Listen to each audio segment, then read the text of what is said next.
Hello and welcome back to SnowRunner, y'all, and today you join me from the interior of a console-friendly GMC Sierra 3500. Now, before we go any further, because I'm sure someone is already typing the question in the comments, is this available on console or is it available on their specific console? So let's go ahead and talk about that specifically.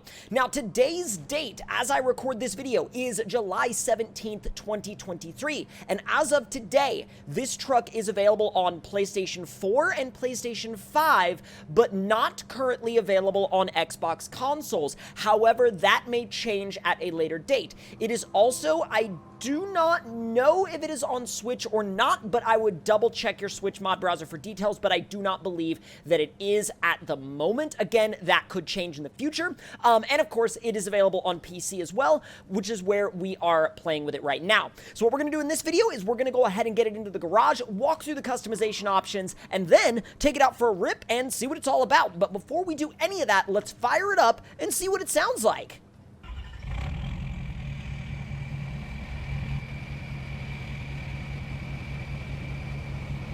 It sounds pretty dang good, actually. So let's make our way on over to, oh, geez, it's actually got a lot of torque. It rotated the back end of the truck right there as we left the line. All right, well, maybe not the line, but we took off in the parking lot. All right, so let's see. We've got, holy crap, we've got a massive amount of engines here, like a genuinely enormous amount of engines. However, they're all S+, so I'm not quite sure how to gauge them, and the only directions they give you are the engine size in terms of displacement just continues to go up. There's no real description of power, so we're gonna do, I guess, the top one? Maybe? I don't know. Maybe it'll be gnarly, maybe it won't. I have no idea. Now, in terms of the gearbox options, we've got a heavy-duty manual, or rather simulated manual, because there isn't currently any kind of, like, proper manual transmission functionality in SnowRunner, but some modders have experimented with getting a little bit closer to one. We have the stock box, we have the special gearbox, we have the fine-tune altered, and we have the highway. Let's do the special gearbox. It's a 10-speed, offers no damage, no fuel. Wait, no fuel consumption? Huh? How does that work? Okay, so we've got a towing suspension, no damage, +4, +6, slammed, which is actually slammed, oh my god, and we've also got the standard no damage and stock. So I think what we'll do right out of the gate here is I think we'll try it with the +6 lift, which is the biggest lift, and then later on down the road we might experiment with it a little bit more, maybe not in this video, but probably in a future video, although we might have to find a different set of wheels, because I'm not the biggest fan of the fitment in the front. The rear looks okay, the front I'm not the biggest fan of. So now, let's see, we've got a few different options here. We've got some highway tires, we've also got, whoa, what? Oh, I bet you these are for the slam suspension, aren't they? Yes, they are. Yep, so if you want to slam this thing on the ground, you're welcome to do that. I don't know if I'm going to do it for this video, but you are more than welcome to do that if you're playing around with this thing. Now, let's see. In terms of all-terrains, you have a couple of different sizes. You have a couple of different tire levels, like, for example, the normal, the cheater. It depends on what you want to do. Oh, my God. Those are insanely wide. Okay. Now, these mud tires... Whoa! So if you do want to go super deep dish, you can. Like super low profile, super deep dish. If that's what you're into, you could definitely go for it. Now, I don't think I'm going to go for those ultra wides, and I don't think I'm even going to go for the ultra deep dishes, at least not on this particular build. What I'll probably do on this build is go for the, I'm not sure. I'm so not sure. I am so not sure. I tell you what, we will do the ALLT 2, and just to see, just to see how much we can actually get out of them, we'll do the cheater spec, because I really do want to see how the cheater spec holds up, like what they consider to be, like, overpowered, or what they consider to be cheater spec. So let's do, we'll do the custom PC winch, and you could do the IR gooseneck hitch in the bed if you want. You have bed option 1, bed option 2, which is a flat bed. You got a roof rack, which actually bolts on really, really nicely.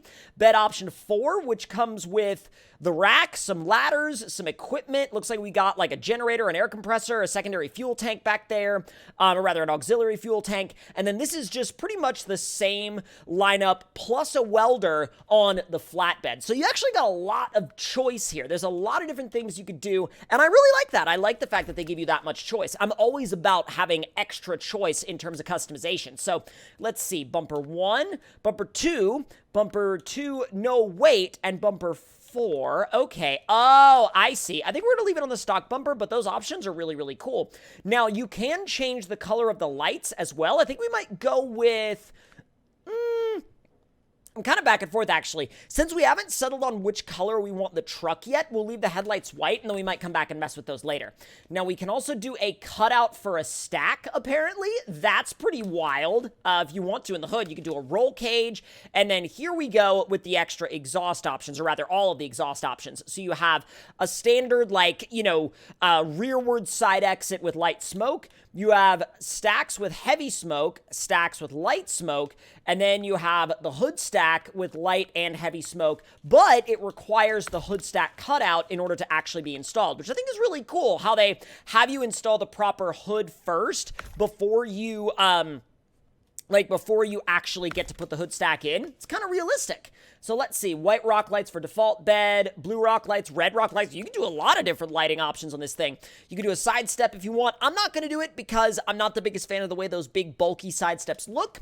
But in terms of wheel options, you actually get a pretty decent amount when you go for these tires. And I'm curious as to what the options on some of the other tires will be, at least in terms of wheels. So let's see. I think we're going to go with...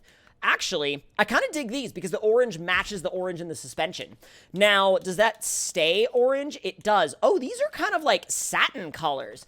That's actually a really interesting way to do that. And then, ooh, there's a lot of colors in here, like a lot of different shades that you don't get on many trucks. This is actually really deep in terms of color customization. I really dig what's going on here. I really, really do. These colors almost look frozen to me. You know what I mean? It's almost like an ice color. That's really wild. Let's go ahead and throw beans on the dash, and then now we'll take this thing out for a drive and see what it's all about. So let's go ahead and fire it up. It does look sick. I mean, I'm not gonna lie. This thing looks wild. Now, obviously, towing is going to be a factor with this thing because it is a dually, but we're not going to be focusing on the towing capacity in this video because this is a lot more about my initial impressions, my initial testing, and what this thing is like in kind of more standard obstacles that you'll encounter across the course of the game, like mud and water crossings. Oh my god. I gave it some beans, and it responded by immediately kicking the back end out. Okay, that's... Oh my god. Okay, I might want to switch the engine because this is, dare I say, too powerful? Yeah, it immediately goes up to 6th. Like with this engine option, it immediately goes up to 6th gear, and that's like from nothing to flying in no time. Seriously, this thing is nuts. Let's actually give it some throttle through the river and see if it'll... Yeah, yep, nope, it keeps going. Oh my god. Come on. Woo! Easy. Now, let's make our way down. I know it's going to be able to do that hill climb, so we're not even going to bother doing it. We're going to go down to the mud, and I want to see how it handles with these tires. Now, we could have gone for a more aggressive mud tire, but these are technically cheater spec, so they should work pretty well still. Well, so far they're ignoring it. Now, for those of you that do like to play it with a little bit more of a vanilla game approach, you can back down the power and back down the grip, but like, oh my god, this thing doesn't even care. And our lockers aren't even on. That's wild. Now they are, because we kind of needed them. It was starting to spin like a ton. But even then, low plus has some proper momentum to it. So you're not like, by no means like, are you dead in the water if you have to put it in low plus to put the lockers on. You're not losing so much pace that it's like an issue. So don't worry about that. You'll be fine. If you're worried about that being an issue, don't worry whatsoever. You're literally going to be A-okay. God, this thing is so fast. Now, again, Disclaimer once again before someone goes off about how it ruins the game, it's too fast, blah, blah, blah, blah. You can adjust it. You can make it slow. If you want this thing to be slow, you can absolutely make it slow. You can adapt it to any play style that you want. I will warn you, though, this power level on pavement is kind of useless because all it does is it immediately goes sideways. Like, there's really no in-between when it comes to that. But y'all know what time it is now. It's time for the bridge jump, and we were not in any way, shape, or form gonna finish out this test without sending this thing down the bridge jump. So let's see what this thing's got. I don't know if I can even keep it going in a direct line going down this thing. Well, we're gonna have to put it in neutral to get it to pick up the rest of its speed because it got up to speed quick but didn't pick up any more. And apart from picking up a little bit of damage on the landing, it was completely fine. It was like, oh, okay, whatever. Like, look, you look at the damage and it's like, nah, don't worry about it. How much allowable damage does it have? It's got like 4,000 allowable damage points for the suspension, which is monstrous. But if y'all enjoyed this video, let me know your thoughts and opinions on this truck in the comments down below. And if you're new around here and you want to stay as up to date as possible on SnowRunner and all of its mods, make sure you hit that subscribe button and turn those notifications on. And I'll see y'all next time.